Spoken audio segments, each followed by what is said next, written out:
A beautiful 76-degree day greets us here in Toronto, Ontario, Canada. For the only NTT IndyCar Series race outside of the US, it is round 10 of the 2023 NTT IndyCar Series. This is the Honda Indy Toronto, and you're looking high above exhibition place on a beautiful side, and we are ready to crank this thing up. Let's get going. We bring you the Honda starting grid, and it is a Honda appropriately on the pole position with Christian Lundgaard alongside Scott McLaughlin. Yeah, two Aero McLaren teammates with Pato O'Ward and Felix Rosenqvist starting nose to tail. Will Power making his first Firestone Fast 6 appearance of the season. And then two Andretti Autosport cars in the 27 of Kirkwood and the 28 of Grosjean, further back than they should be based on what we saw in practice. Look for them to move up. There is the championship leader, middle of that graphic on the 8th row, Alex Palou. Is that going to be a story today? Because he has not started any worse than 7th this year. So that's his worst qualifying. Is that going to be not such good news for the Spaniard? We'll find out. Well, then going all the way back to the end of the grid, Tom Blomqvist makes his first ever IndyCar start. The sports car superstar coming over from the IMSA WeatherTech Series. And then two big hitters right at the back. Alexander Rossi with mechanical issues in qualifying. Graham Rahal struggling in those wet conditions, but both guys know how to get it done on Sunday. So lots of stories of drivers a bit out of position and looking to move through the field. Well, let's get a chance here to talk to this guy, Pato O'Ward. He'll start third. Hey, Pato, it's Townsend Bell with NBC. You got me?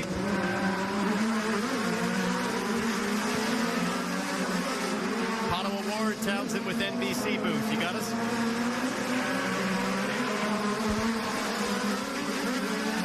We've got some radio difficulties there. Let's move on to our Honda track preview. Maybe Pato's so focused he didn't want to talk, but the guy's got hands like Canelo. He's a fighter. He's ready for today. We'll try and check back in with him a little later on. Hinch, take us around. Well, what a beautiful road street course we have here. 1.78 miles, 11 turns, and a lot of hot spots. Obviously, turn one's going to be one. The long run down Lakeshore Drive into turn 3. Huge opportunity for passing, huge opportunity for incidents.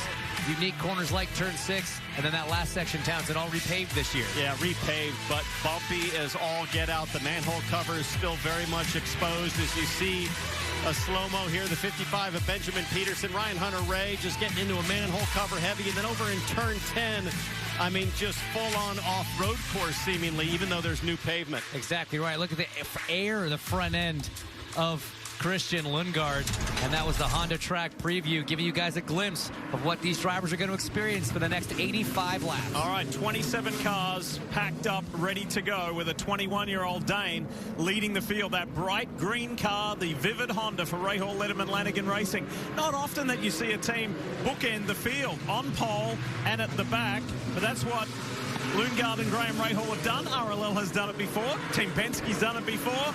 But that's all a moot point because we're ready to go racing. You'll see them snake through the pit lane here. Will that be a hot spot? It typically is here. And watch for the third car back. You see that orange, blue, and white car. Rosenqvist, Felix Rosenqvist was really racy in morning warm-up.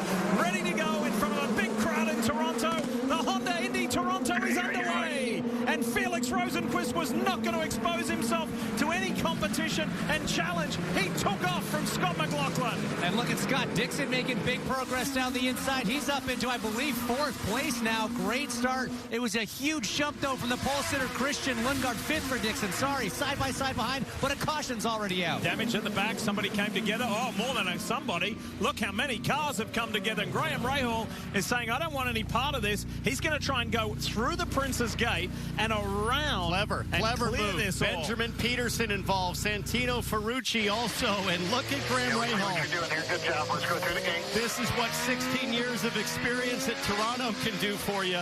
Super heads up from Graham. You saw Ryan Hunter-Reay was involved. Tom Blomqvist, the 60, in his first ever IndyCar race. Jack Harvey.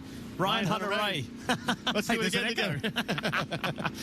You see, it looks like pretty bad damage to the 30 there of Jack Harvey. That's this car at the top left, the blue car with the hub sponsorship on the rear wing. Hunter-Reay backwards on the racetrack, and a huge shame for Alex Rossi as well. IndyCar will have to slow the field as much as they can behind the pace car, potentially take the entire field through the runoff that Graham Rahal just took in turn one. We understand that is the call from race control.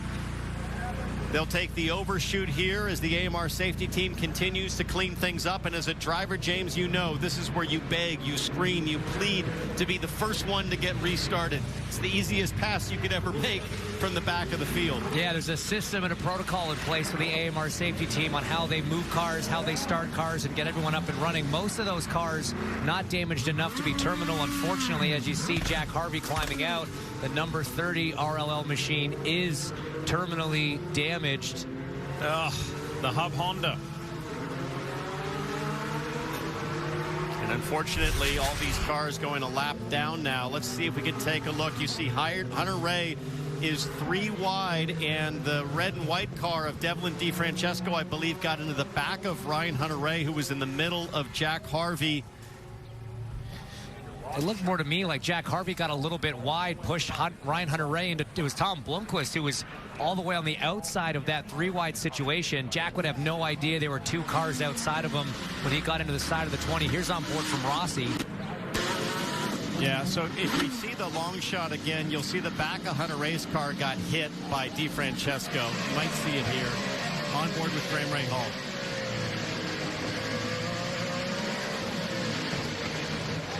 So Rahal just noses into Benjamin Peterson, but was able to keep his Honda rolling. And look at this. Man, that's heads up. That was so fast to engage reverse. He already had that plan in place. He had to watch out for the AMR safety trucks coming up behind him. This is a pretty atypical scene here in turn one at an IndyCar race, but very heads up from Graham Rahal. So this is what I'm talking about again. Watch. Let's just pause it right there. If you watch Ryan Hunter Ray's car, I think he gets contact here with Jack Harvey. I'm not sure if DeFrancesco got him back of him or if it's side-by-side contact with Harvey. I think it's side-by-side with Harvey. Harvey there not giving enough room for 3 cars. Fair play. He doesn't know probably that Tom Blomqvist is all the way to the outside of Ryan Hunter Ray, and it's just a function of 3 cars trying to fit through a space only big enough for 2. Alex Rossi nowhere to go into the back of the 20bitnile.com machine. Oh, Tom Blomqvist was not expecting this for his first NTT IndyCar Series race. The IMSA WeatherTech Sports Car Championship champion and star. You're right. Yeah, James, he just gets pushed wide by Harvey, does Hunter Ray. If anything, Devlin does an incredible job getting around that. Stingray Robb locks up the brakes as well, trying to sneak through. And Blomqvist just... I mean, he's staying in the car, trying to be asked to be started, but take a look at that left front. That car should not be driven right now.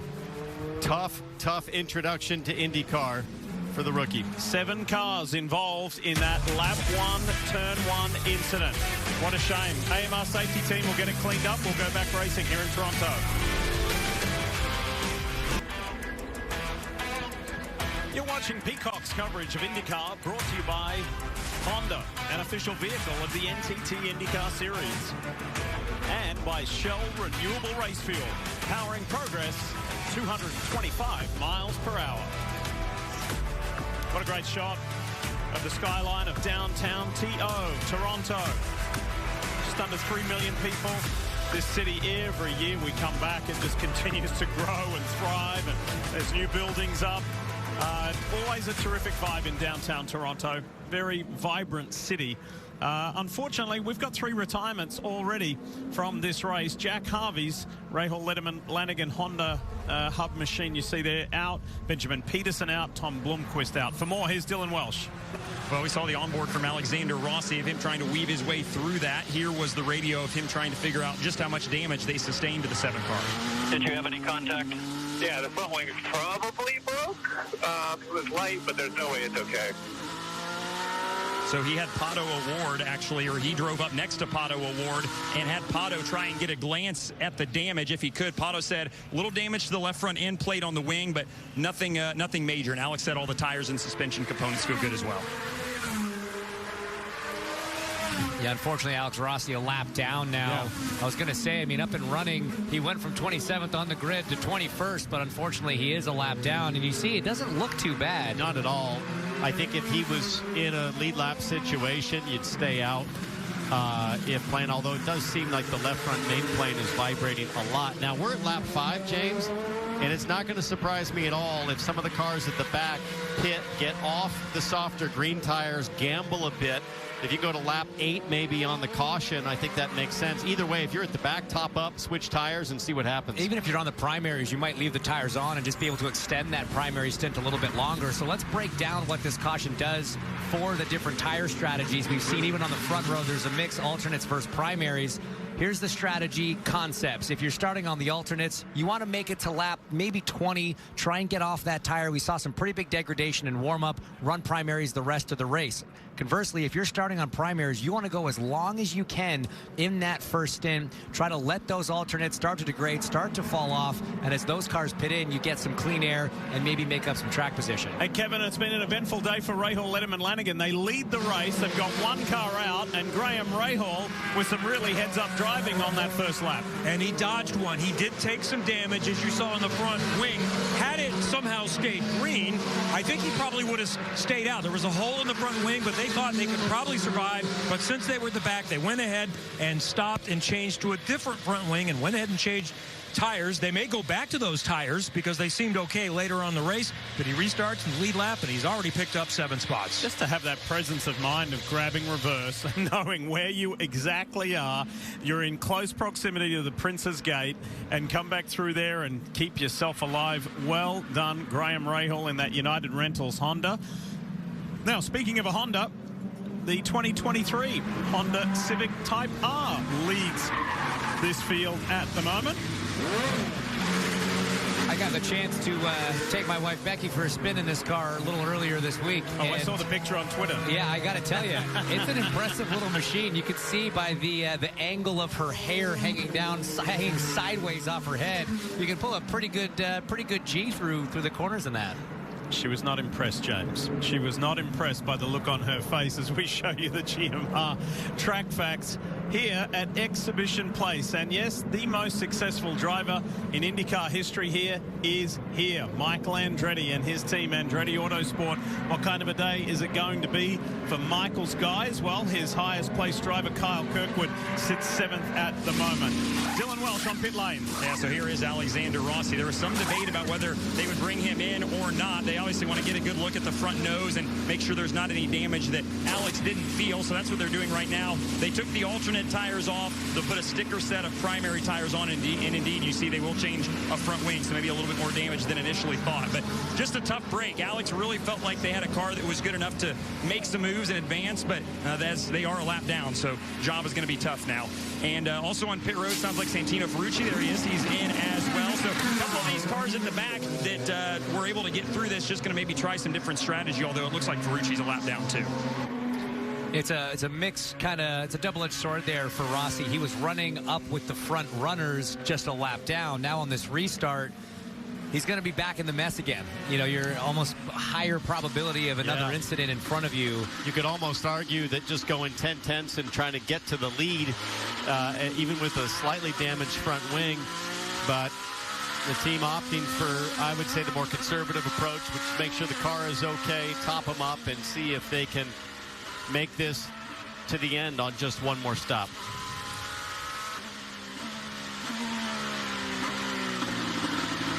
Now, look, if you're Graham Rahal, if you're Alexander Rossi, you're at the back of this line. In Rossi's case, a lap down. But I think back, we looked at those GMR track facts. Winningest driver here, Michael Andretti, 7 times he drove to victory lane in Toronto. And one of those times, he did it after being spun out on lap 1, falling all the way to the back, and racing his way back up to the win. So it's not all lost necessarily. Things got to go your way, but if you notice that GMR track facts at the bottom, last 3 winners started on the front row. Yeah. Track position, I think, is everything here at Toronto, and that's why you're going to see this restart so fiercely contested. This guy here showed the skills of a rally driver like his father to get the pole position yesterday. Mixed conditions. We had showers yesterday here. There was a big puddle of water inside turn 8 that were just throwing the cars into a massive sideways slide and drift on acceleration. Does he have the dry weather speed? Yes. That's the question. Yes, he does. We watched his onboard in practice. He might not be the best car, but I think he's good enough if he has track position. The question mark for me is what happens in a straight-up shootout on pit lane, whether a green flag stop or a full-course yellow. Can he beat Team Penske and Arrow McLaren and Chip Ganassi, McLaughlin, O'Ward, and Ericsson, Scott Dixon when it comes to a pit lane shootout? I tell you what, I've noticed some guys who are a little bit more up on the wheel, so to speak, a little more antsy than usual this weekend. Scott McLaughlin is one. You spoke to him post warm-up.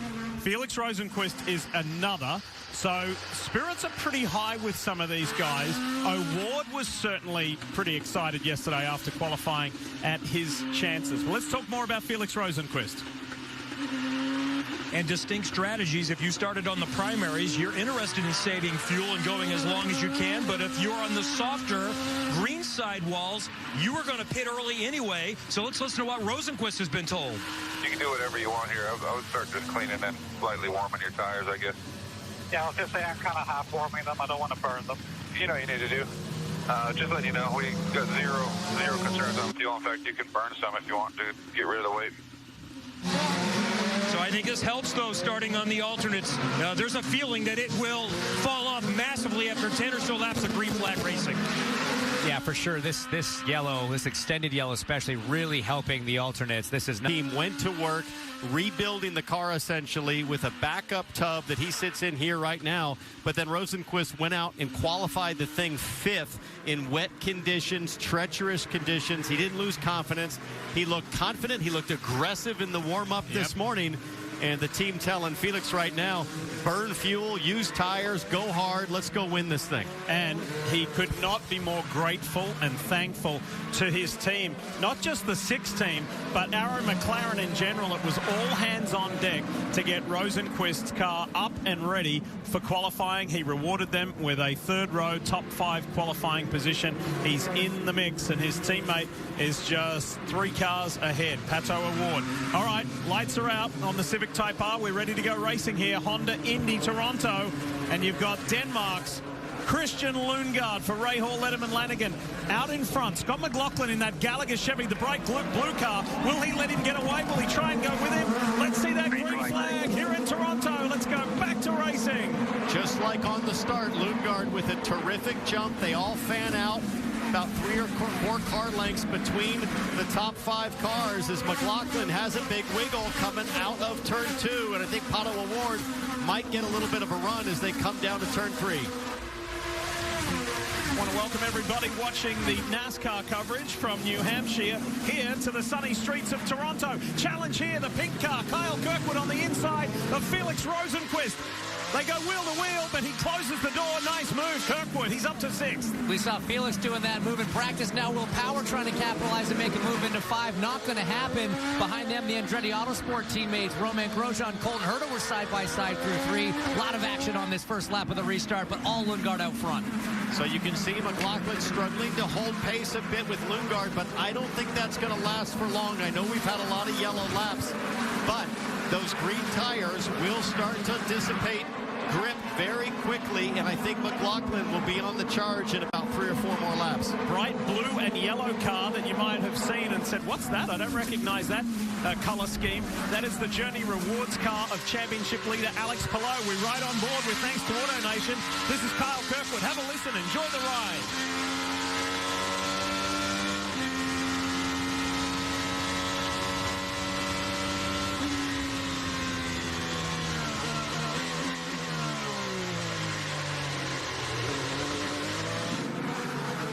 Inside is Palou on Romain Grosjean. They touch. Oh, careful, Palou. Careful. He's going to have another move from Colton Herta. Colton knows that Palou is leading the championship, and he can get very aggressive in the brake zone. We talked to Alex Palou before the race, and James, he said it, I know I have to be careful. I've got a great lead. Don't do anything silly. But he wants more points. He'd already gotten around Colton Herta, so that's actually Colton getting that position back, as both have had failing attempts at trying to get around Romain Grosjean. That's Callum Ilott a little further back, working on Helio Castro Neves. So it's Lundgaard with almost a 2-second lead over Scott McLaughlin. Then Pato O'Ward, Marcus Ericsson, Scott Dixon, the top 5. There's Joseph Newgarden in the Snap-on Chevy, just ahead of this man, Romain Grosjean. Here comes Colton Herta on his teammate. Whoa, very aggressively out of the draft. Romain tried to go and defend, but Colton just beat him to the punch, got to the inside for turn 3. He's on the move. And an easy one done. Grosjean deciding not to try to hang it around the outside, position up for Colton Herta. He's on the move for sure. Up now to 11th from his 14th starting place. He was wicked fast in practice in the dry. He didn't get to show what he had in qualifying as we take a look again of Alex Palou up the inside of Romain Grosjean, and Grosjean not gonna relent. So I'll give you a better look at it. Head on. 1-2. Little bing bong. Jabs. Those are jabs. Oh, look at Palou. Huge save from Alex Palou, lighting up the rears on that car. We didn't get to see that hinge when he disappeared around the corner on the different camera angle. That was awesome. Look at him out in the grey, leaving his marks. And that slowed him down just enough for Colton Herta to get that advantage into turn 5. So right place, right time there for the driver for the number 26 Cambridge Honda, the black and yellow car on your screen. Upper left-hand corner, look at the gap growing between Lundgaard and McLaughlin, and Joseph Newgarden up the inside of Marcus Armstrong. That was from way back. Sure was. That was a very confident, decisive move from Newgarden. I saw Marcus Armstrong in between the break. From morning warm-up to now, I said, first time here, mate, how you finding it? He said, it's treacherous. The eyes were wide open. He said, got to be super careful. It's tough, it's bumpy, it's rough. He said, but I'll give it my best. There he is there in the ridgeline. Lubricants, bright green machine. He's going to have Colton Herta all over him here any minute. Look at the difference of technique in turn 10 as Armstrong goes around the manhole cover. Colton Herta just bashes right through it. He's going to hold up here, square off the exit. Colton Herta should have a phenomenal run down to turn 3. Typically, you guys say Alexander Rossi drives mad. I think Colton Herta's driving mad right now. He was one of the quickest cars earlier in the weekend. Qualifying got away from him with that pop-up shower, and then he wants to show who really has the speed here. And he starts on the harder black tire, but Colton told me this morning that he doesn't think they have the fall-off that the other drivers do on the softer greens. So when he gets to his second stint, presumably that's when he'll go to the softer tire. Colton Herta could be really strong. I'm watching that gap, though. Lundgaard and McLaughlin, it continues to grow. So we're not at the point where the green tires are falling off just yet. Now remember, this car, the 26 of Colton Herta, incredibly quick in practice. He knows he's got the pace, and even though he started 14th, he was confident because, guys, his last 2 victories in the IndyCar Series, they came from starting 14th, both at the Indy Grand Prix and at Long Beach. Kev? When I talked with Rob Edwards on the stand for Colton Herta, he was kind of hoping that there would have been fewer on primaries ahead of them. Obviously, if you're on primaries, you want to go a lot longer, but there are a lot of fast cars on a similar strategy. They'll move forward, but maybe not as much as they had hoped by staying out longer. Tell you what, look ahead of Colton Herta. The 2 Team Penske teammates have found each other. That's Will Power, Joseph Newgarden, the 2 black and red cars, and Newgarden's been on a charge. Can he make the difference here on his teammate? He's on the alternate tire. Those green-walled Waiulis. Will Power is on the primary. So watch the difference, Dylan. Well, they are on the alternate tires. That's different than both of their teammates. And it's also different than the 2 cars that they're racing in points this year, Scott Dixon and Marcus Ericsson. That was something that Tim Cindric mentioned. He said, when you start where we do, kind of temp on back, you've got to do something different. So they're in that group and on the different plan, but feel like that their race car has been strong enough to capitalize on these alternate tires. They haven't made as much progress as I think they hoped initially, but we'll see how it goes as the tires continue to grip up and maybe fall off. Herta's got some pace. It did not take him long to get onto the back of the gearbox of Joseph Newgarden right now. He's kind of stuck in that train. As we see a little move here, now it's Grosjean on the outside of Armstrong. Armstrong seeming to struggle on those alternates, and he's going to pull it off around the outside, side by side through 4. Now Palou trying to sneak through as well. They got to let Armstrong know that championship leader and teammate Palou is coming through. Palou, might have been a little bit of contact. Tire to tire with the teammates, but Palou is away safely. I like Grosjean's move. That was big. That was bold, and he pulled it off. Now Rinus VK's lining up for a shot at the young Kiwi, and Armstrong says, I've had enough on these alternate tires. I'm coming to pit lane. Dylan? And Marcus wanted to start on the alternate tire, said I want to take advantage of having this track position that we have and also use the stickier tires, but they fell back a little bit further than he was anticipating. So he continues to learn this racetrack. It's one of the most difficult on the schedule for Armstrong, the rookie. James, I keep looking at the gap with Lundgaard McLaughlin. It's growing. Is there a chance this surprisingly turns into a green race? I mean, Lundgaard is gapping. On board here with McLaughlin. Let's see what his balance is like and just ride for a couple corners. Where's the leader? He's gone. You've got to remember, though, we had 8 laps of caution to start this race. Yeah, but those don't count for nothing.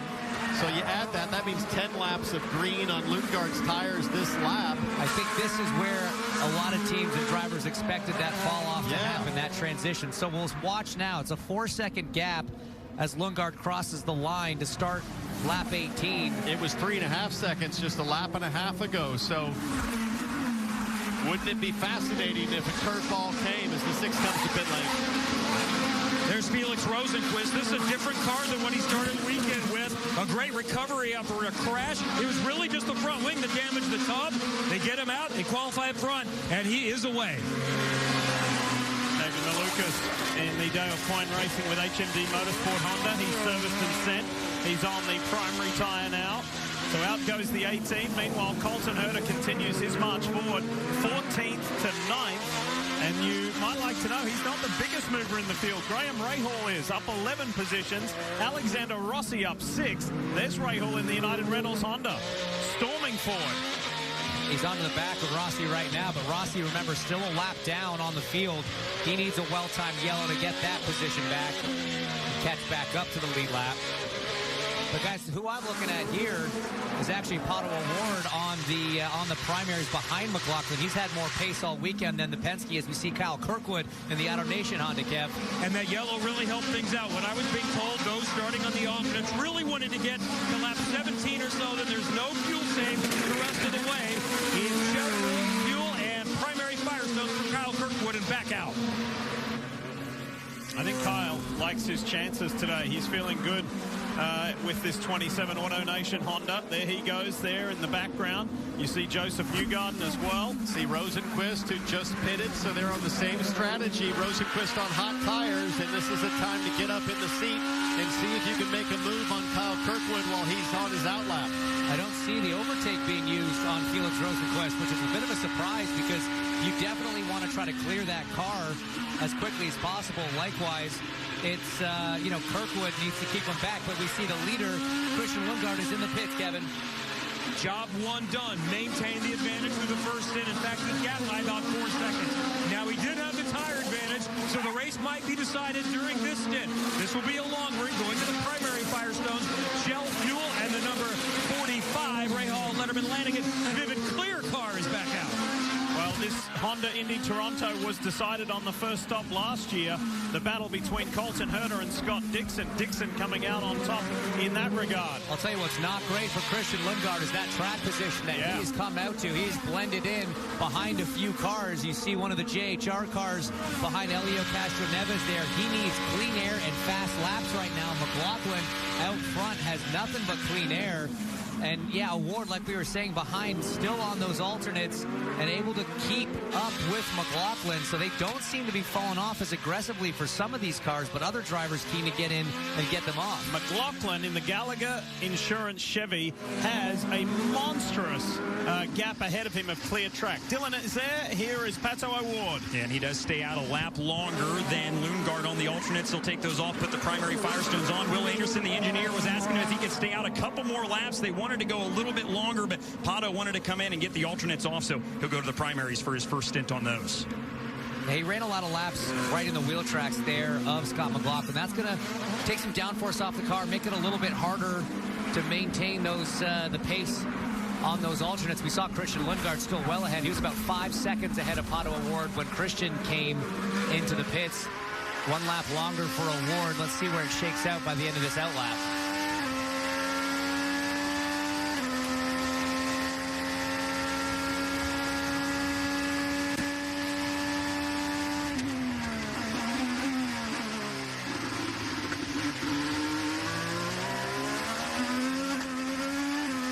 telemetry on your screen, bottom left, for Pato Award in the Arrow McLaren Chevy.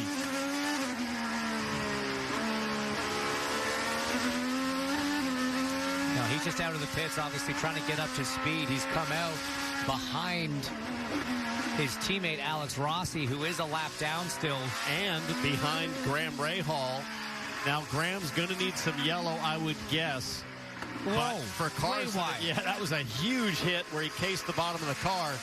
But Rahal probably needs 2 more stops, but if a yellow comes, Graham might be able to stretch it. They've done everything they can. Meanwhile, up front, this guy, the thirsty threes of Scotty McLaughlin and team, he's trying to do everything he can now, head down, consistent, wicked fast laps to try to close the gap to Christian Lundgaard with beautiful, clean air. This is what you want right now on this strategy, is no slow cars in front of you, and it is about half a track up the road is the next car, which is the 18 of David Malukas. So McLaughlin's got to make this count right here.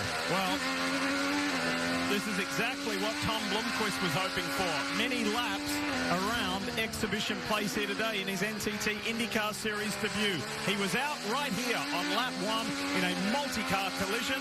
Let's hear from Blomqvist with Dylan Welsh. He is out of the infield medical center, and man, bummer. Just, I mean, exactly what you didn't want to happen, obviously, but take us through your perspective of when you came around there and the track was kind of blocked.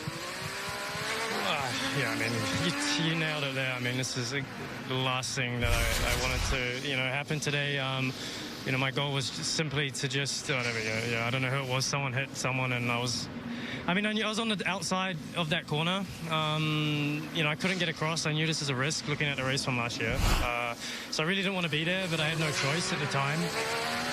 The problem is then you're at the mercy of people on your inside, and unfortunately they couldn't make it work. And yeah, I was the last guy there, just get pushed into the wall. So yeah, I'm pretty furious, to be honest, because I had no, I'm not out there fighting for anything. I just wanted to get a race distance under my belt. So yeah, exactly not what I wanted to happen today. So yeah, I'm pretty devastated and pretty gutted. So really sorry for the guys, the team as well. They've worked really hard to, and it's been, good opportunity for me to be here, and to not even get one lap is obviously extremely frustrating. Yeah, tough break and tough end of the day for Tom and the 60 guys. But everybody was impressed with what Tom Blomqvist did, filling in for Simon Pagenaud, who continues to recover from that big crash at Mid-Ohio. Simon, we wish you well, mate. Hurry back, speedy recovery, get back to full health. Maybe we'll see you next week at the big doubleheader, the High V doubleheader at Iowa Speedway. So as McLaughlin circulates here, James, how much time do you lose on pit lane? This is the delta that we're watching.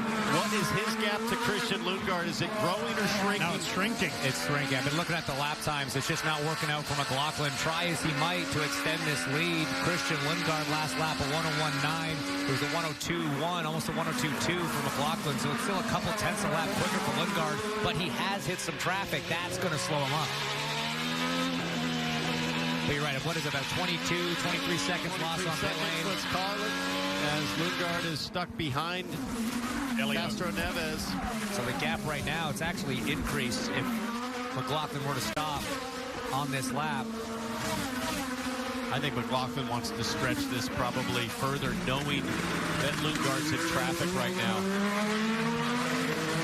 McLaughlin's results have been You're watching Peacock's coverage of IndyCar, brought to you by NTT, official sponsor and technology partner of the NTT IndyCar Series. United Rentals, official equipment rental services partner of IndyCar, and Rahal Letterman Lanigan Racing. And by Hy-Vee. This racing season, help Hy-Vee reach their goal of 100 million meals by visiting Hy-Vee.com. Is that how you guys do the work release program here? Get orange suits and clean the tower? Believe it or not, those people are paying to be there. Welcome back. What a day, what a sight. Beautiful view high above exhibition place here in Toronto. Lee Diffie, Townsend Bell, James Hinchcliffe, Kevin Lee and Dylan Welsh enjoying this Honda Indy Toronto. 28 laps into the 85-lapper. The bright green Vivid Honda is Christian Lundgaard growing impatient with Rinus VeeKay trying to clear him, Kevin. And they told him he first needed to get past Helio Castroneves, which he did. Now go get Rinus minus VK, so he's going hard. No concern about fuel save. Then I suspect it would be settling in because he'll come up upon Alex Palou. But he's been running quick laps. He even stuck back here in traffic. Some laps about 3/10 faster than the leader. So Lundgaard still is positioned to potentially win this race. Oh, he's in a great position, Kevin. In fact, he has a good 7 seconds of buffer on McLaughlin. So I think the team for Christian Lundgaard, the RLL guys, just going to keep him calm. This is not a critical have-to-pass moment right now. Save yourself. Know that the marbles are growing offline. It's easy to make a mistake. Don't get too frustrated. We're still in a good spot. Yeah, I mean, for as much as they're telling him to go after VK, they need to be sharing with him, but we still are okay. So only go for high percentage moves. And talking about high percentage moves, that's not one of them. On the outside, a look there from Alex Palou in the blue and orange car on Romain Grosjean. Can't make it work. Not the first time we've seen these two together on track today. Let's go for round 2. You said it was a fight, Townsend. Here we go. Let's move into the second round between these two guys. Andretti Autosport, Chip Ganassi Racing, Romain Grosjean, Alex Palou, the championship leader. And Palou sits in 7th at the moment. Yet to see Palou and Grosjean pit in this Honda Indy Toronto. Seems like the pace that Colton Herta had earlier is starting to soften just a little bit based on where he's running. He was pulling away down to 171 from Grosjean. As you see the lap since pit 29, of course, because none of these cars have made a pit stop yet. They are all on their original tires from start of the race. And you see that really exaggerated rubber buildup, the marbles offline down Lakeshore Drive. Here goes Palou on the inside. That was scintillating. Ducked out behind Grosjean, just like that. Beautiful stuff. He knew he had slightly or a lot more grip seemingly than Grosjean. He waited for his chance. Bit of a surprise move right now, and Palou is going to be gone. Up the road is Colton Herta. He should catch Herta very quickly. Yeah, you said Herta's been struggling a little bit the last few laps. Palou half a second quicker. But look at that. Sliding and just aims for the apex, hits the brakes. Heads up from Grosjean to see him coming last minute there. That was a great move from Alex Palou. Sweet. That was a full throttle drift. He never lifted and just punched it. Body blow. That was MotoGP style. That was beautiful. Backing it in. There's those marbles we were talking about. Fellas, when you duck out of the draft, say there, heading down to turn 3 to make a move, do you hear all that rubber buildup getting on your tires and flying everywhere? What's it like? You know that it's not going to be good underneath you, beneath you. You feel it when you get to the brake zone. As Kyle Kirkwood picking up a lot of spent rubber side by side with Graham Rahal down to turn 3. Flying around everywhere. Graham Rahal there and just in front of Felix Rosenquist. You're talking about 14th, 15th, 16th place. There's the 2, the snap-on Chevy of Joseph Newgarden. He's already pitted. He's looking to weave his way through again. Now trying to keep track of the multiple strategies that are going on. It's kind of 2 different tales. Up front, it's the cars that started on... There it is, Christian Lundgaard. These are the cars that started on the softer tire, the alternates. And strategy B there, these are the cars that started on the hard tire, have yet to make a pit stop. So there you get a sense of the relative running order of the 2 different strategies. How far can McLaughlin go? 35? Well, you factor those 8 laps of yellow, so he can probably go to lap 40 would be my guess, but it's going to be more about where they stand on pace. Because they only need to get to about 47 to make it on one more stop. But he's not going to be able to go that far. He's going to have to stop twice. And I think they learned, if they watched what happened with Lundgaard, that the greens might last a little longer than everybody thought, especially later on in the race as the track's more rubbered in. Grosjean is in the DHL Honda. Kevin Lee is standing by. Coming your way, Kev. So that's the first that started on the primaries, trying to go long. I'm expecting the other leaders in around 3 laps or so. Probably Rahal off sequence by about lap 40 or 41. So the alternates are going to be the plan next. Everyone told me that you want to get that alternate run out of the way if you haven't run them yet. Probably be the only time we see him again, unless you end up with a really short stint somehow to finish the race. And it was a big whack of front wing added to Romain Grosjean's car, so that's moving the front flaps on the front wing up, trying to add some aerodynamic downforce to the front of the car, give him more front grip. But they brought Romain Grosjean out into a really nice gap of clean air. That's what you want if you're going to short stint those greens. You want clean air to take advantage of the speed that they can offer for maybe only 10 or 12 laps. Here comes the Gainbridge Honda, Kevin. Colton Herta. And we knew he'd be fast. How quickly could he get close to the front? Not all the way, because too many were on the same strategy. So this next stint is going to be their softer stint. The alternates, the green sidewalls. They want this to be as short as they can. He's a couple laps earlier than some. This is a very advantageous pit stall, and even better than last year. Last year, pit out had to make a hard right turn. Now it's a straight exit for Colton Herta in the Gainbridge car. So he was just ahead of his teammate Romain Grosjean as Colton Herta comes out. There goes Grosjean out of the final corner. So Herta comfortably down and away on the soft compound as well. And I thought I saw the number 3 team of Scott McLaughlin starting to get ready on pit lane. Augustine Canapino defends from Graham Rahal, and Rosenquist is still stuck behind Rahal as well. They're all fighting, scrapping a little further back. You're talking about 12th, 13th, 14th. Joseph Newgarden hasn't been able to do anything. Let's go to the other end of the field. Up front, it's the teammates, Marcus Ericsson and Scott Dixon. Sit second and third. They're some 6.5 seconds behind race leader Scott McLaughlin. Here we go, Newgarden on Rosenquist, got one done. Now he's after Rahal. One of the Hookos-Hollinger cars comes in. Canapino's in, credit to him, running 12th when he pitted right behind his teammate Callum Ilott.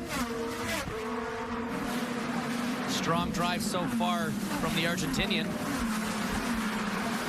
So the distance between McLaughlin and Lundgaard was as high as 17.8 seconds, almost 18 seconds. But again, as the boys told you earlier, it's about a 23-second pit lane delta. So McLaughlin never had enough of an advantage to stop and then get back out ahead of Lundgaard. So here is the Gallagher Insurance Chevy and McLaughlin's first stop of the day.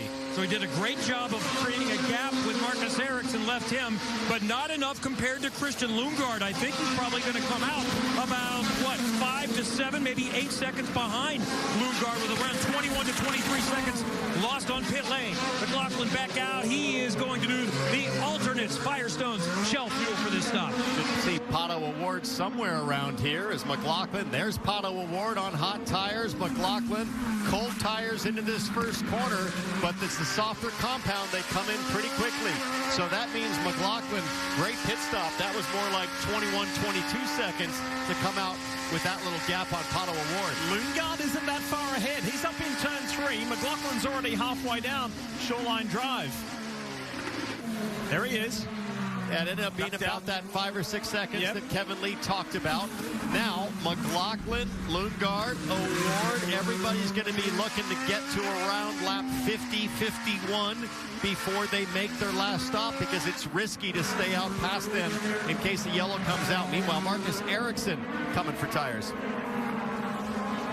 And the lap times were starting to drop a little bit, so Ericsson is still in the game, but he's got some work to do to be able to leapfrog his way back up the front, coming off his most disappointing result of the season after the crash at the start of the race 2 weeks ago in Mid-Ohio, looking for a result to get back somehow in the championship. Marcus Ericsson is back out on his alternate run. Goes VK and Kyle Kirkwood. Past Ericsson. Husky Ice Spritz Honda, there it is, the Indianapolis 500 winner for 2022. Swedish driver, still a talking point as to where he will be next year.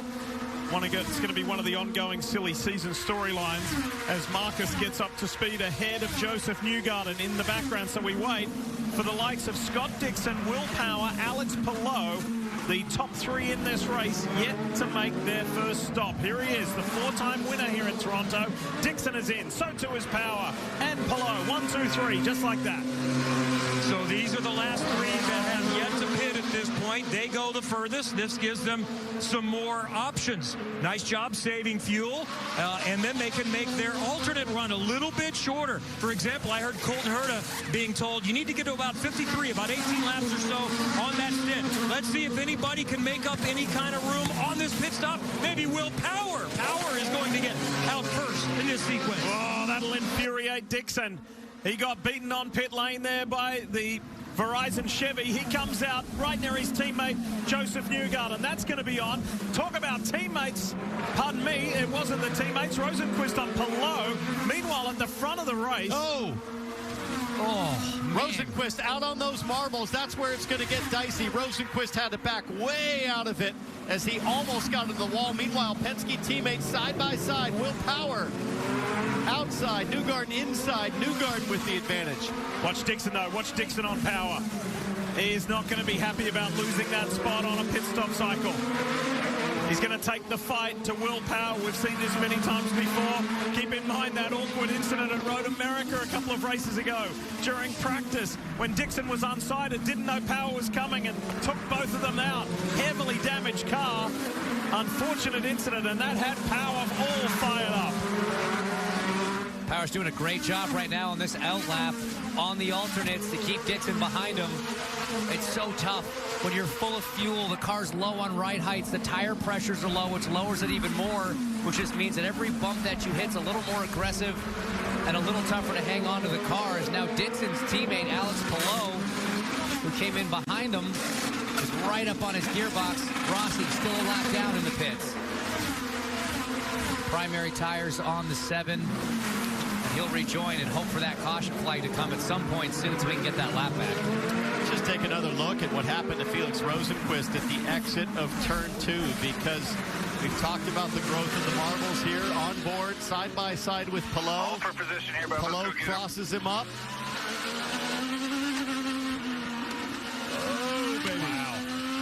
I mean, that's, you know what that's like. Yeah, it's the worst. I mean, it's normally a flat-out corner, and when you go in side by side, both cars have to lift. But with where Rosenquist was, there's just so much marbling, so much dirty rubber out there. It picks up on the tires, and it can take 3, 4, 5 corners for your car to feel normal again. What a shame for the only Canadian in the race, Devlin DiFrancesco. He is out of this Honda Indy Toronto, joining Peterson, Hunter Ray, Blomqvist, Harvey. Tell us more, Dylan.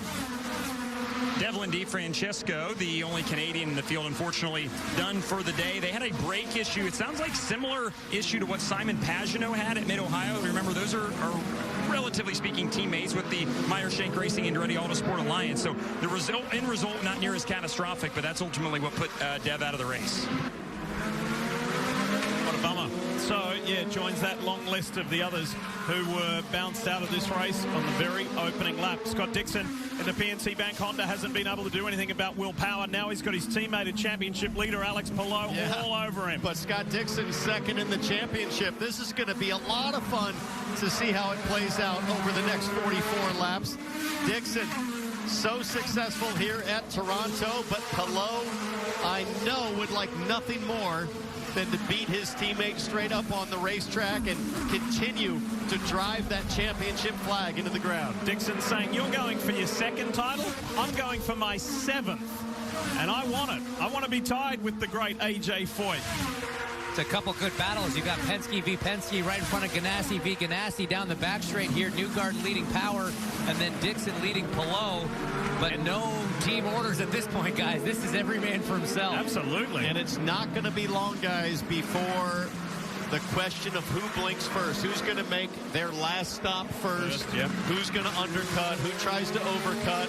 There'll be a lot of gamesmanship based on the information that the teammates know about each other on the timing stand. But when you go back to the battle at the front, Christian Lundgaard and Scott McLaughlin, they started on opposite compounds. After the first stop, they're on opposite compounds. By the time the cycle came through, Lundgaard was about 6-ish seconds in the lead. That lead has maintained, so even though McLaughlin is, look at all that rubber, all those marbles on the back straight, but that gap has not been closed at all. McLaughlin's not been able to use the alternates to the same effectiveness that we saw this man, Christian Lundgaard, able to do in the beginning, and a big crash for Romain Grosjean. Oh, no. Look at the skid marks in the background. That's huge. That's turn 10. That is big. Look at the way the wall has V'd as well right here. So that is heavy impact anytime you move concrete K-rail like that. Oh, this is not going to help the Swiss-born Frenchman's circumstances going into the silly season at all. Romain Grosjean, what has happened? Did he clip the inside wall to then send him into the outside wall? I wonder if he just cased it diff on that manhole cover like we saw happen to Pato O'Ward just a little bit ago. Well, very tight here with the safety truck. Yeah. We've got a replay for you. Let's have a look. Something broke earlier, I think. I mean, that was weird. Oh. Because that's the manhole cover they've been hitting, right? Yeah. He didn't even make it to the manhole cover. Well, we hear we've just been sent some information to say that he radioed in to say the wheel slipped out of his hand. Maybe from an earlier bump in that section. See the skid marks. It was a weird looking crash. Second full course yellow of this Honda Indy Toronto for Romain Grosjean. AMR safety team there. Back in a moment.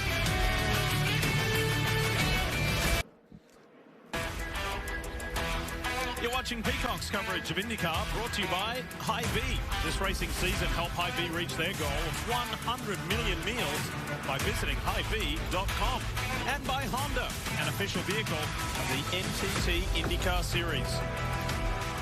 I can't read that promo and mention the word Hy-Vee without thinking about next weekend. We hope you can be with us because it is going to be epic. It is the Hy-Vee doubleheader. Chairman Randy Edeka, CEO Jeremy Ghosh, CMO Donna Tweeten, they have all worked so hard. Their teams, unbelievable the show that they're going to put on. Carrie Underwood, Zach Brown, Kenny Chesney. Going to be so good. And, of course, don't forget Ed Sheeran. It's going to be a big weekend, but we are far from done here in Toronto. Tell us more, Kev.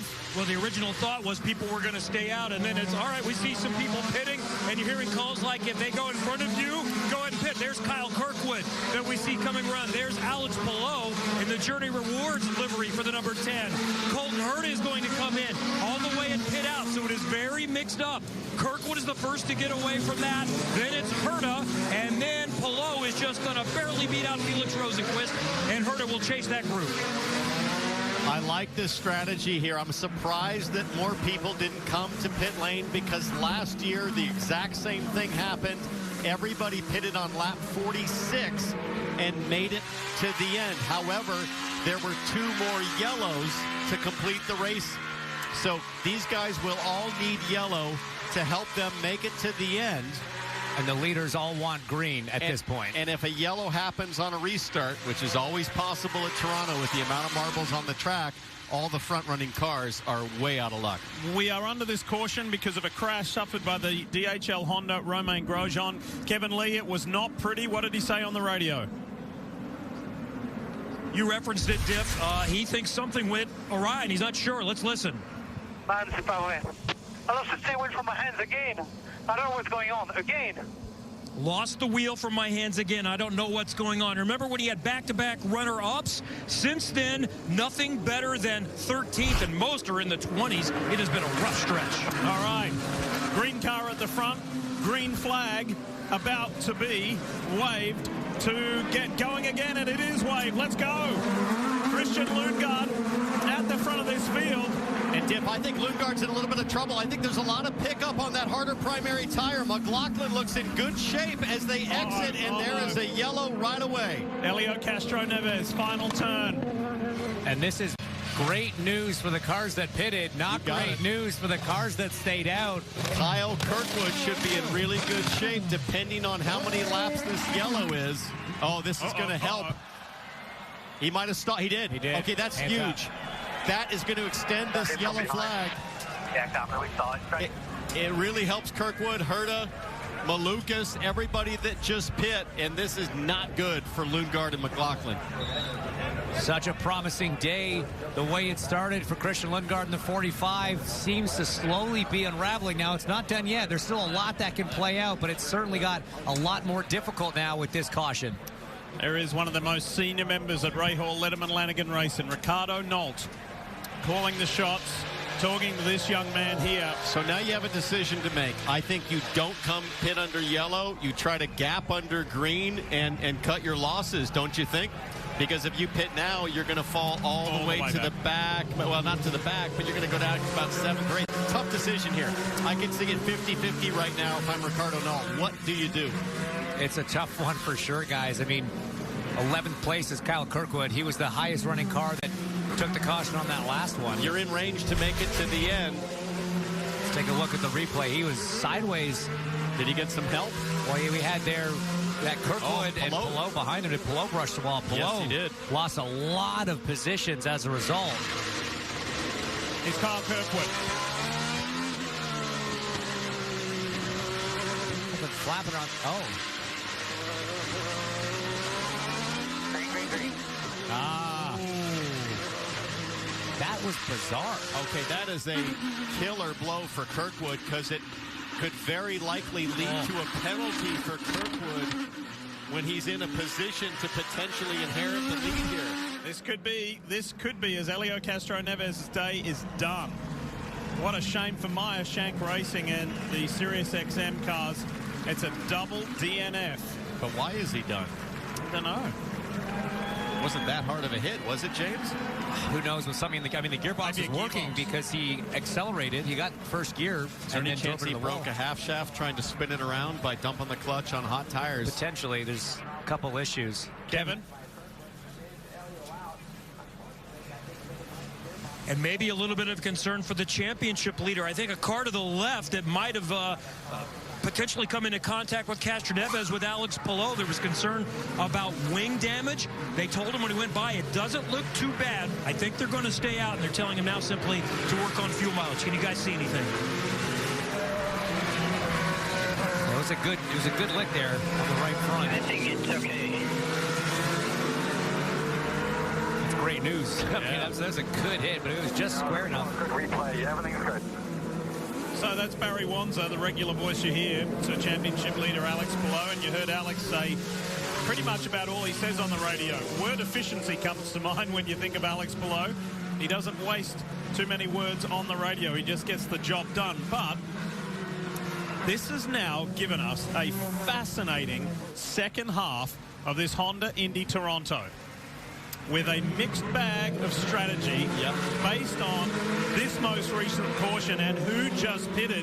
Could it possibly be a 14th to 1st victory for this car you're about to see right there, the black, blue, and yellow Gainbridge Honda of Colton Herta? That's because from Lundgaard down to Canapino, we think they're all going to pit here under yellow. And Kyle Kirkwood potentially penalized for avoidable contact, which puts Colton Herta in the catbird seat. Colton Herta was going to need help. He was going to need the yellow and good fuel mileage, but this long extended yellow is helping him tremendously. Let's listen to how much fuel he's saving. I spent some time with his dad, Brian Herta, who, of course, for multiple years was on the box calling the strategy for his son. That doesn't happen anymore. Brian said, look, I'll cherish those days for the rest of my life. He said, I honestly don't think it doesn't matter who's on the box with Colton. He's so driven, he's so focused, he's so determined. And I said, there's an element of frustration creeping in, though, because there's the coulda, shoulda, woulda. And he said, oh, he's mad.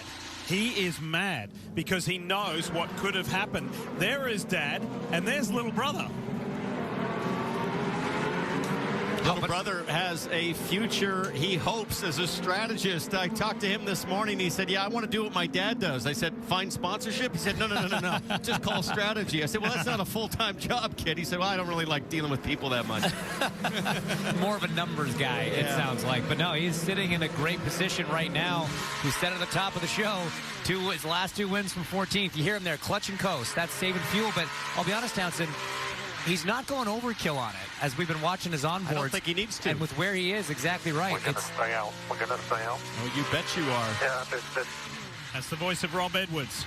look after your tyres, obviously, on the restart as well, because we're going to make it go a long way here. Got to go a long way, but also, you know, we saw what happened with Christian Lundgaard. He just got wide in that last turn coming to the restart. On the harder compound tire. Exactly right. Race control is yet to say whether or not they are reviewing the Kyle Kirkwood, Helio Castro Neves incident. I mean, it's a pretty straightforward one, but we've been surprised before. And look at the buildup offline in some of these corners. And here we go. McLaughlin stays out. Oh, wow. There you go. There's the variable. Right then and there. So now you've got to take that set of alternates as far as possible. But Kevin, the leader, is in on this new strategy. Three very different strategies. Lundgaard is going to be fine on fuel. The question, the Kirkwoods, if he doesn't get penalized, the Hertas, the Malukas, will they make it home if there's not another caution from 44? And then there's what Scott McLaughlin is doing. Very different. Lundgaard just barely beats out Pato O'Ward, Marcus Ericsson, and one of the Penske cars. Good job from RLL. That was the pressure on moment that we talked about pre-race. And up against Arrow McLaren, they managed to keep Lundgaard in front of Ericsson as well with Chip Ganassi Racing and Will Power with Team Penske. It got tight and feisty there on pit lane as Kirkwood continues to circulate in the lead under yellow. But what is McLaughlin going to do? Sorry, Kirkwood's not leading yet, but McLaughlin still is. How can he make this stretch potentially to the end, James? How much yellow are they counting on? The only reason I'm hopeful for this strategy is because Scott Dixon did the same thing. And that of green that we've done on these reds so far. Just an update from Kyle Moyer to Scott McLaughlin in the number 3 at the point here. But yeah, Scott Dixon and the number 9 stand absolutely killer on strategy.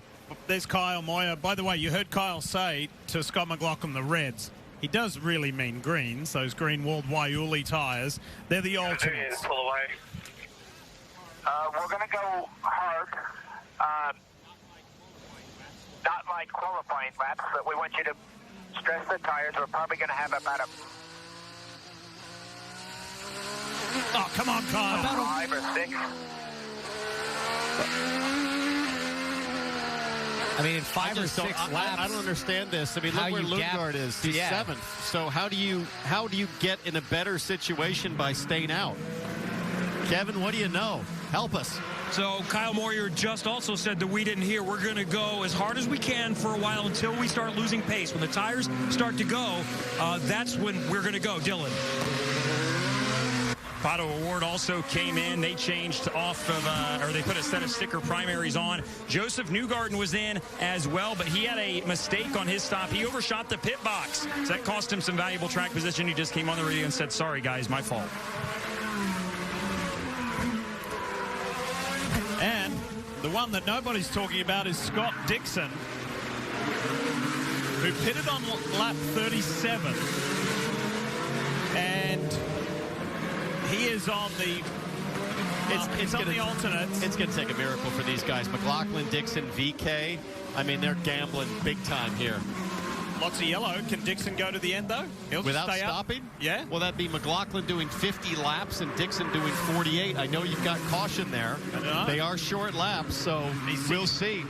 Dixon's 2 laps to the better of his countryman McLaughlin. We'll see. As Kevin said before, there's about 3 different strategy calls out here. This is going to be fascinating. And it would be 50 laps for McLaughlin on the softer compound. I was going to say it. Here we go. There's a couple of Kiwis at the front. Green flag here for the Honda Indy Toronto. Do we go to the end? Is there more yellow? How's this going to play out? McLaughlin leads Dixon. Here comes Palou out of the inside of Colton Herter and gets that, makes that stick. And Kirkwood has a bobble coming out of turn 1, and that allows Palou and Herter to go by as well. So Palou making big moves as they're 3 wide behind Christian Lundgaard. Under attack from Pato O'Ward, side by side. Oh! 3 wide. Look at this. O'Ward up the inside, 3 wide into turn 3. No! The green car of Lundgaard on the outside. Meanwhile, Kirkwood has a penalty, a stop and go for that collision with Helio Castro Neves. Power on the inside of Ericsson. Craziness on this restart lap. This is awesome. Look at Kirkwood. He knows. Oh, there's contact. Armstrong, concrete. Kirkwood on the outside, and Kirkwood has got to just be so frustrated right here. He knows what has fallen apart right before his eyes. He's got to stop and go. There's no point racing these guys to the point of damaging your car. Think about this, guys. The pass that Alex Palou just made on Colton Herta could end up being the pass for the win of this race. Yeah. What could that do for Palou in the record books? I just ran straight to the back of. Watch out, watch out, watch out. He gets the front wing. I hit him straight on.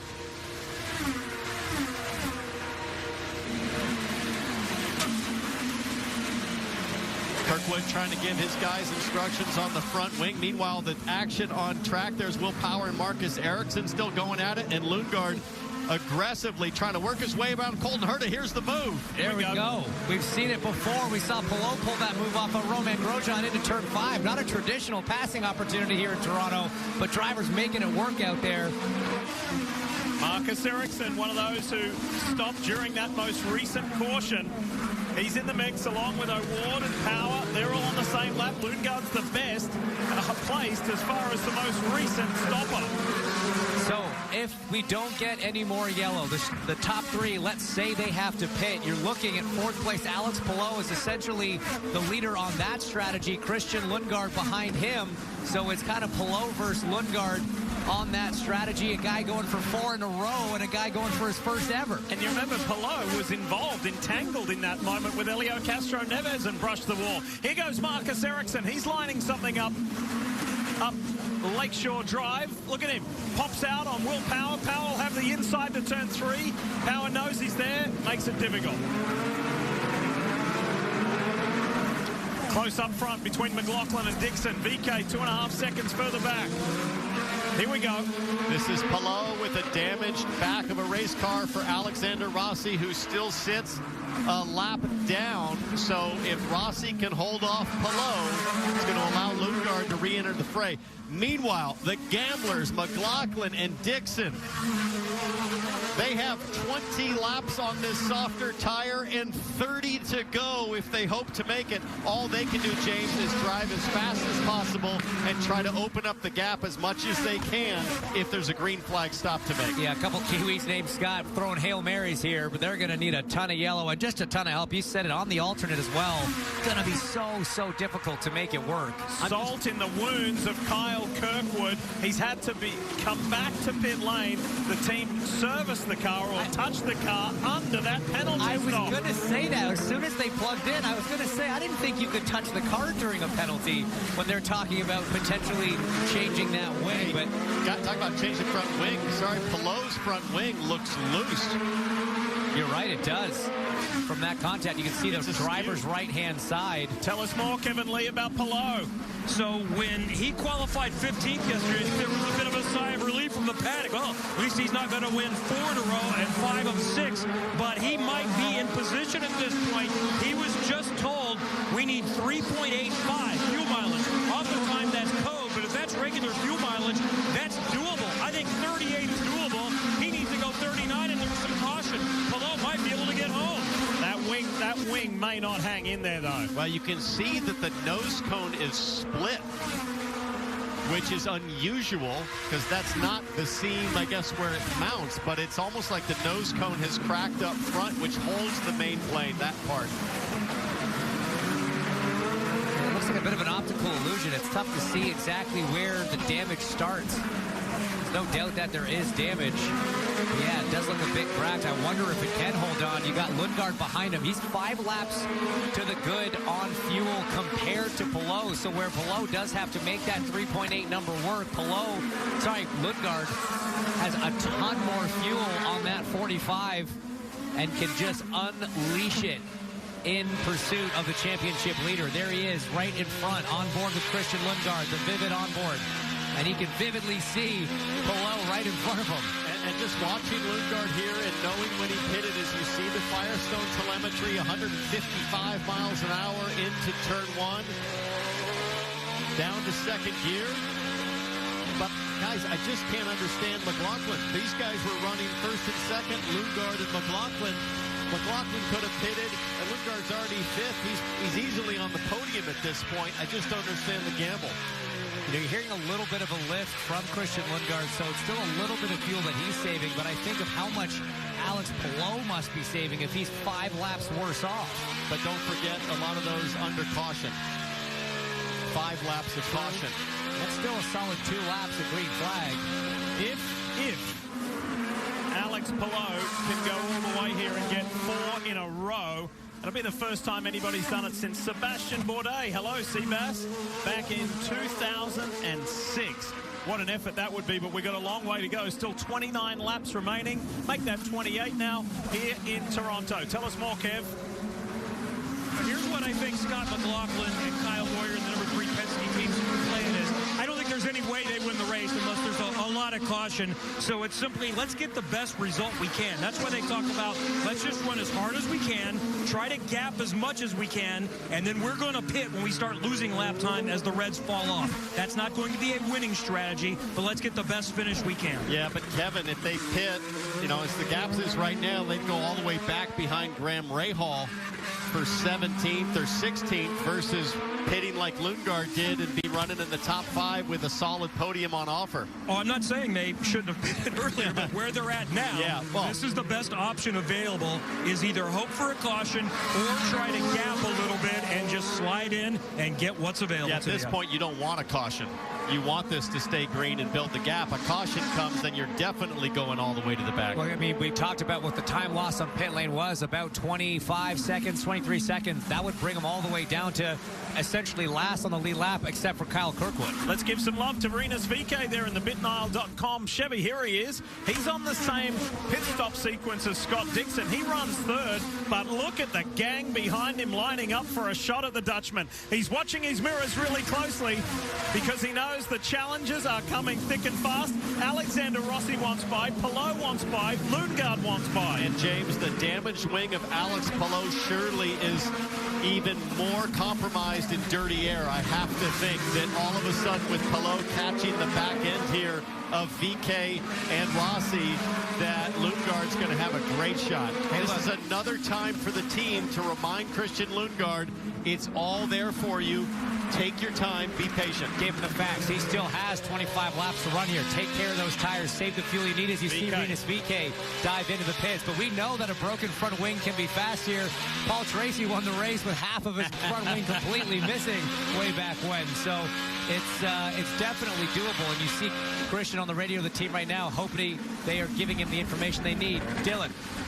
Rinus VeeKay is in, and I'm trying to get to their pit boxes. They were late getting up on the jack. He sat in the pit stall for several seconds before the pit stop commenced. So what little track position they were going to maybe have has gone away now with this slow pit stop. Yeah, that was a tough one. Here comes Lundgaard on Palou. Check this out. Shadowing him into turn 3, the Journey Rewards car and the Vivid Honda.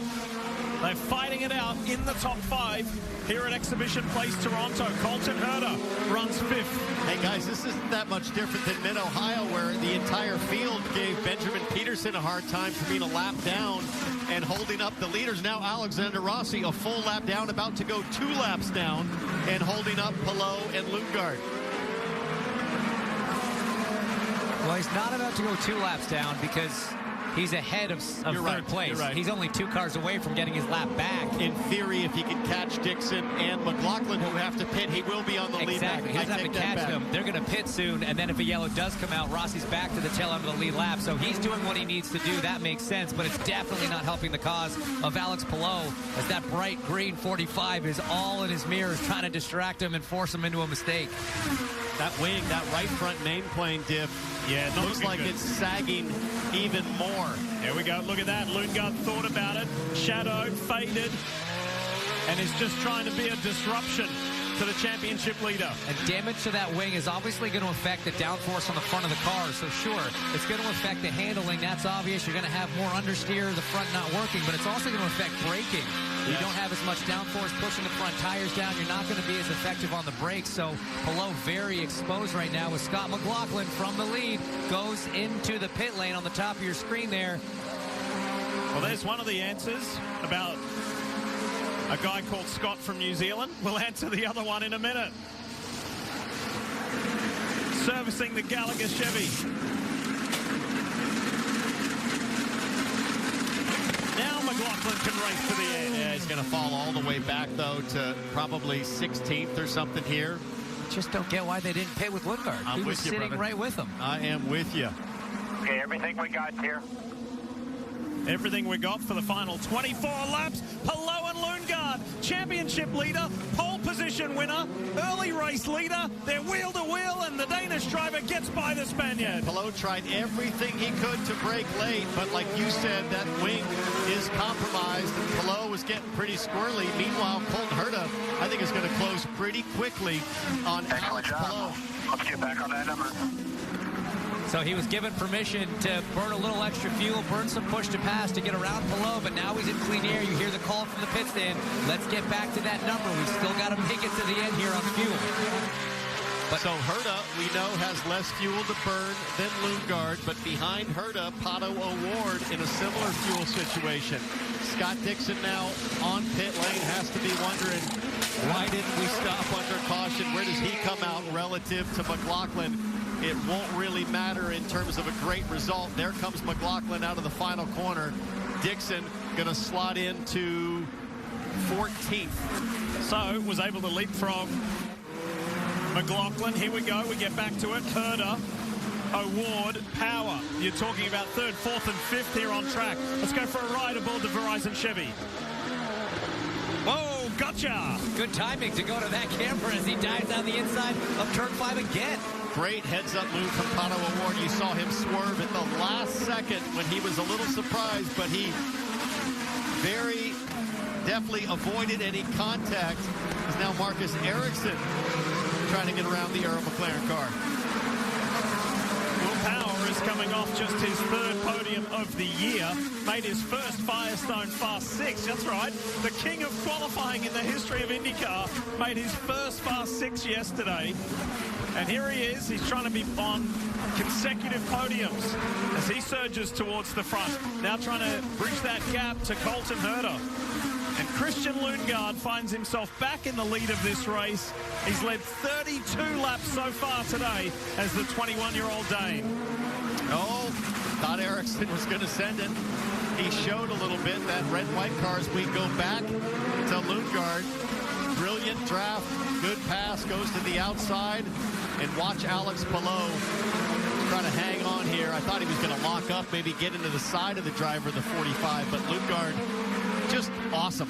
21 years old, doing everything right today. Awesome for both drivers. A ton of respect here. You can see, I don't think Palou's able to use the push to pass. His number is so big, he's got to hit. It drinks so much fuel.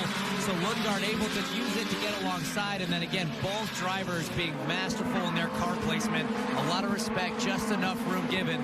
Some great, great racing here in Toronto.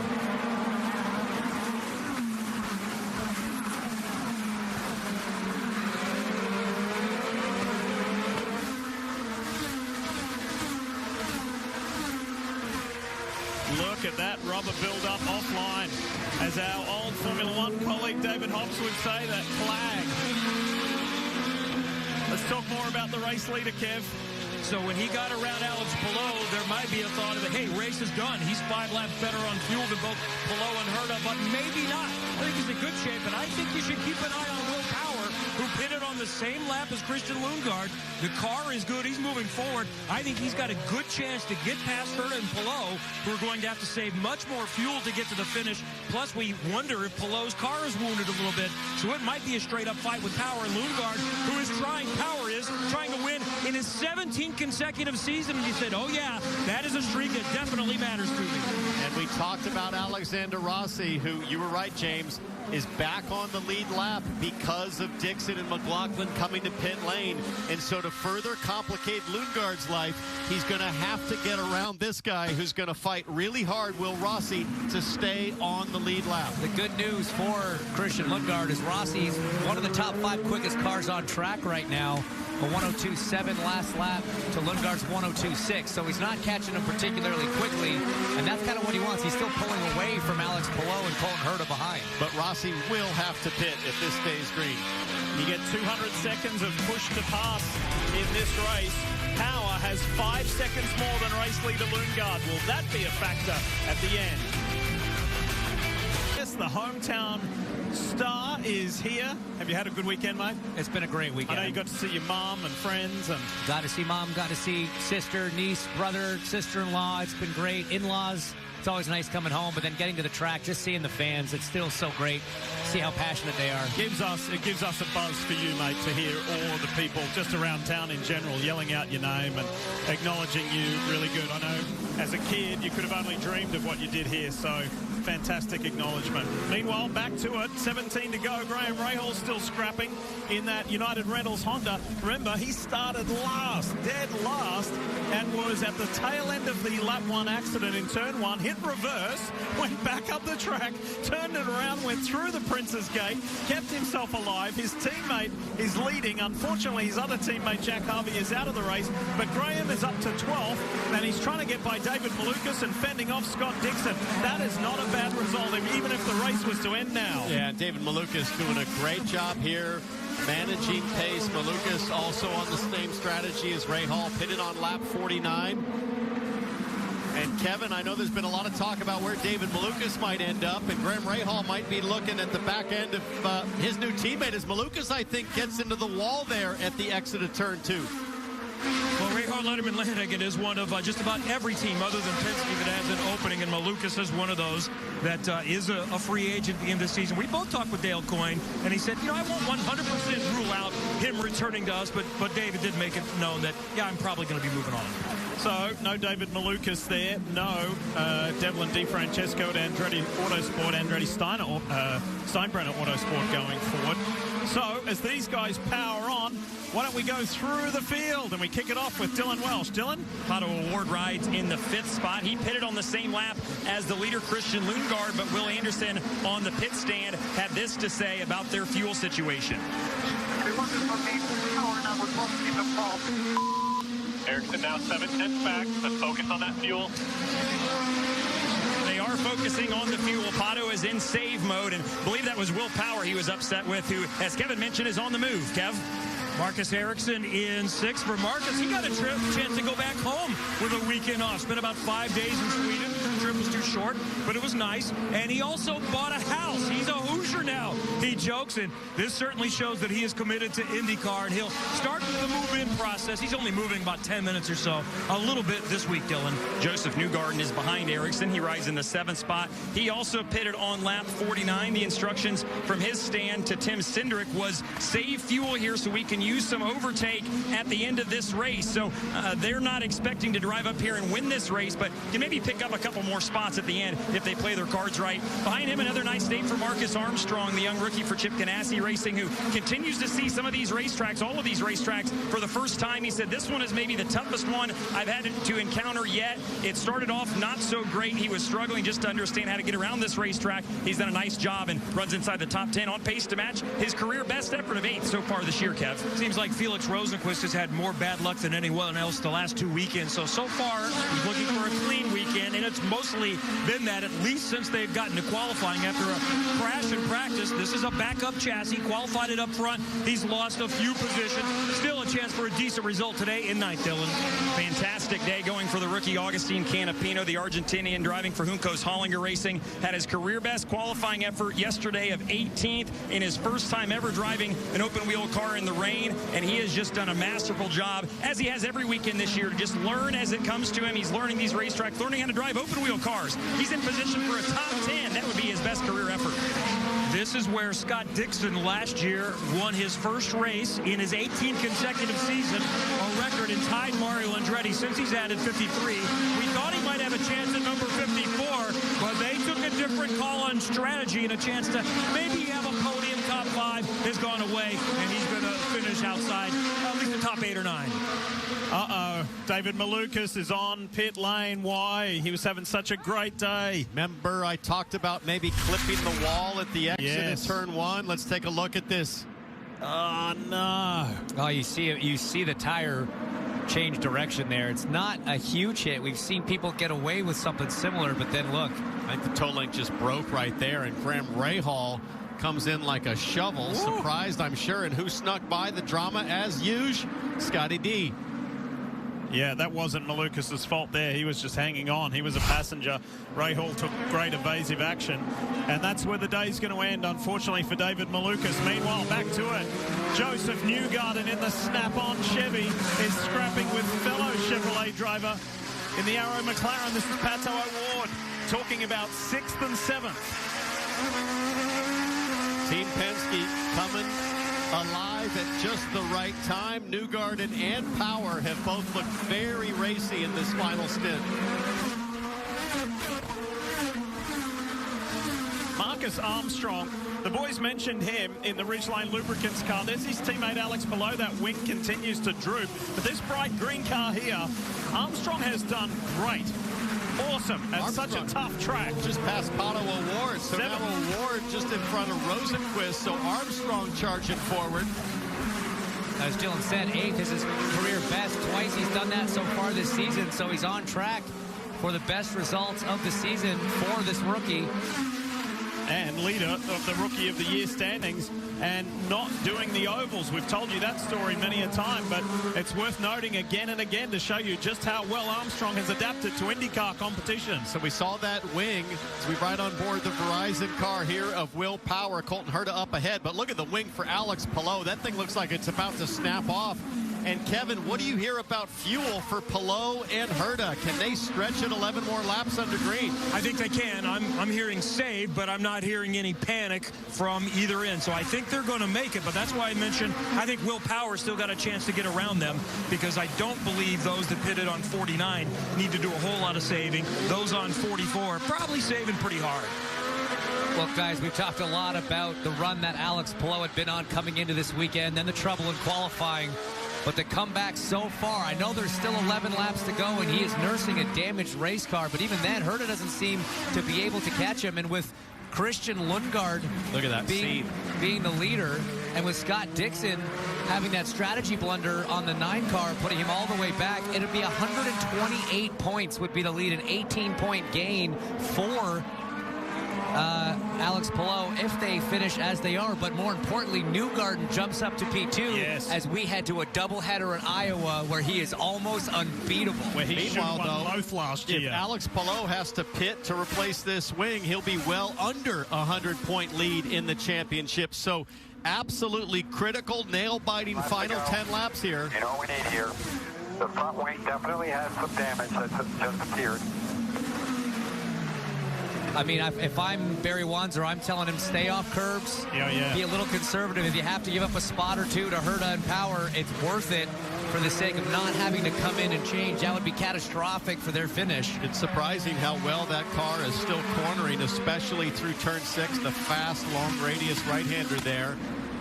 But for Alex Palou on push to pass in the top 5, he's got more seconds left than anybody. 123 seconds there for Palou, so he's got horsepower to defend if he needs it. Question is, does he have fuel to use the power? Can he afford the fuel burn to use the push to pass? The only good news is right behind him, Colton Herta's in the exact same position. It's Will Power who's actually sitting in a better position because he pitted 5 laps later, same as Christian Lundgaard, and still has 65 seconds of push to pass. All of those drivers chasing Alex Palou in the championship are saying, please be forced to pit for that front wing. Please, front wing, fall off. Do something, because otherwise he's going to continue to expand his advantage. Want to go to the front of the field and talk about Christian Lundgaard, because there's something pretty special bubbling along here. In 2020, 2 significant things happened. This guy won his last race in Formula 2 in the FIA F2 Championship at Mugello in Italy. You know what else happened in 2020? Takuma Sato won the Indy 500. That was Team Rahal, Letterman, Lanigan's last victory. This could be a huge day for Team RLL. And I'll tell you what, if they pull off this win, as they seem to be on track for, it'll be one of the greatest bounce-back performances we've ever seen as a team in IndyCar. On a street circuit where they were atrocious to start the season on St. Pete. This was where they were weakest of, and has dominated this race. He's led 46 laps in the Vivid Honda. You won't see it in this color scheme next week. He'll be carrying the High V colors proudly at the High V doubleheader at Iowa Speedway. Imagine for that, going to the High V doubleheader as the most recent winner. It could not be any better and it'll come his way in just 7 laps time. And 8th in the championship as they run right now, up 2 spots where Lundgaard sits in the lead. Meanwhile, teammate Graham Rahal fighting off Scott McLaughlin, who's trying to recover from that risky strategy earlier and get his way, hopefully, into the top 10. McLaughlin looks fast, but he's got to clear Rahal and Rosenquist. Oh, he's getting impatient. He's working on setting Graham up. Lakeshore Drive. Let's ride. Here we go. Gallagher on board. Nicely done. McLaughlin ahead.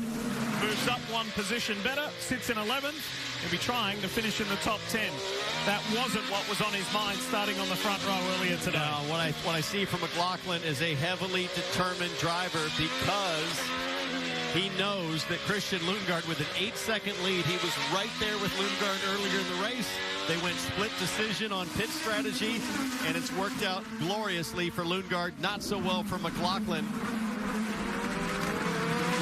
as Alexander Rossi finds himself in the mix here with Callum Ilott and teammate Agustin Canapino. But let's talk about the order of the 2 Hooko's Holloman racing cars. Canapino is ahead of Callum Ilott. He's running in 13th right now. Wouldn't be his best finish, but a great result as we see Colton Herta lighting up Alex Palou with that wing damage on the outside of 3. This is a repeat of the move we saw from Lundgaard, but Herta not able to pull it off. And look at Power lurking around. Oh, if you're Palou, boy, you got to be thinking points here. Yep. You are damaged. Those guys are coming. They're aggressive.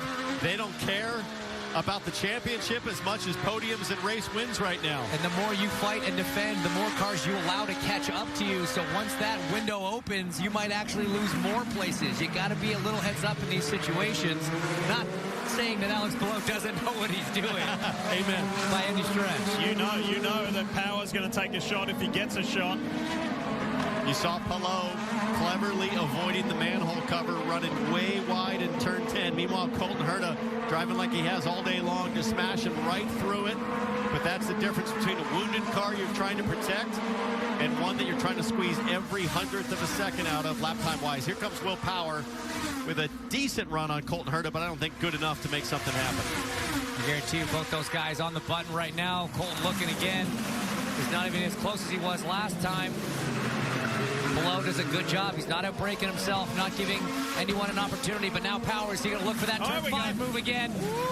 Bit of a defensive line from Colton going in. Well, Colton hasn't had a podium this year. It has been a massive source of frustration for the Gainbridge Honda driver. He started 14th. He's got 1 foot on that podium right now. He is not going to give that up easily. 4 laps to go. Christian Lundgaard crosses the line here momentarily. How's this going to finish here for the other placings on the podium? Got 3 Hondas in the top 3, and then Will Power in the Verizon Chevy, and that wing, I don't know if it's going to hang on. It's 1 more lap stiff. It's getting worse. Here's the race leader, Christian Lundgaard. That's what you want when you're a leader. You look in your mirror on the straightaway. There is nothing back there. Look at Ericsson shadowing. Will Power. Power has to defend. Really great work. And who else is entering the party here, Hitch? Scott Dixon on the back of that train. He came out 14th. He has worked his way up now to 7th. Very impressive. McLaughlin a little behind in 9th, but both of those drivers doing a decent job of clawing some of those spots back. This could be a 5 or 6 car battle for P2 at the finish here. A lot can play out. Things always get crazy in situations like this in the closing laps on a street circuit. Marbles everywhere, wounded race cars. And the rest of the field says, hang on a second. Alex Palou starts 15th, has a damaged race car, and extends his championship lead. Do me a favor. Oh, it's getting really bad, that guys. seam it's gone from 1/3 damage, the nose cone, to 2/3 split open. Hanging on by a thread is that front wing. And if that gets stuck underneath his front tires at some point, that could be a huge, huge accident. You got to think right here at the end of the straightaway, that's the highest amount of pressure on that wing. But Oh, that is precarious looking. 3 laps to go. Is it going to make it? Have we been remiss to say great job, Alex Palou? Because what he has been managing, he can't see it. He only knows what he feels through the wheel. Or what he's feeling on his feet and his legs is that fresh Toronto breeze comes racing inside the nose cone at 180 miles an hour. I promise you, he feels that on his feet. Absolutely, he does. He'll see that the end fence on the left-hand side is sticking up. That'll be in his field of view. He's just got to hang on. 2 laps to go for Alex Palou. He's got a nice little gap on Colton Herta. It looks further gone still. Oh. It is growing. It's almost being held up by the decals at this point. The vinyl. The wrap. Inside 2 laps to home.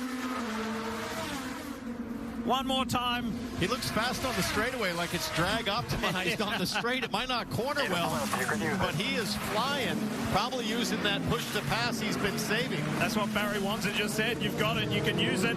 Newgarden takes a run at Marcus Ericsson as we get ever so close to seeing that white flag for Christian Lundgaard's final tour around here. Here he comes, past Toronto FC's headquarters, through past the pits. And look at the hands, steady, determined. It knows exactly the feel of this racetrack now after 85 laps. One more to go, and Christian. Oh, Will Powers in pit lane along with Marcus Ericsson. What's happened? Maybe contact between the two. No, Powers, no fuel, and others are trying to coast to the finish, including Herta. They didn't quite make it. Is Lundgaard going to make it? Oh, boy. Final lap. Less than 1.8 miles. Does Alex Palou still win this? If Christian Lundgaard runs out of fuel, I don't think they would let him pull out a 10-second gap if he didn't have this under control. But for Power and Ericsson, that is a shocking surprise. Something went horribly wrong on projections. Think about this big picture-wise. Rahal, Letterman, Lanigan. Bobby Rahal, the racing legend. Mike Lanigan, the business guru.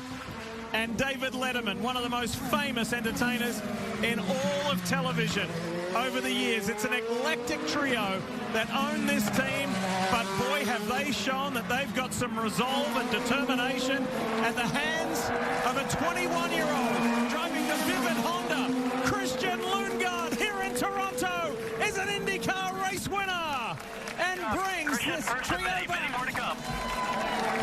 There's his best mate, Victor. Never been to an IndyCar race before, and he sees his best friend win. The championship leader extends, and Colton Herta gets his first podium of the year. Storming comeback by Dixon, and Newgarden top 5s, but it's all about Christian Lundgaard. There's Bobby. The heartache, the heartbreak, the frustration this year. And there's Victor, seeing his best mate go to victory lane. He can't believe it. What a weekend. Awesome. Christian Lundgaard is his name. He comes from a famous racing family in Denmark, and he's put himself at the top of the tree in IndyCar. Let's go do it again. Let's go. Boy, when you see that RLL team, there's jubilation, but also tremendous relief. Yeah. Think about the investment they've made, the work they've put in, the resources, the facility that they've built that's best in class. This is a team effort. Thank you, Bobby. Thank you, Mike. Thank you. Team. Let's continue. We're getting there.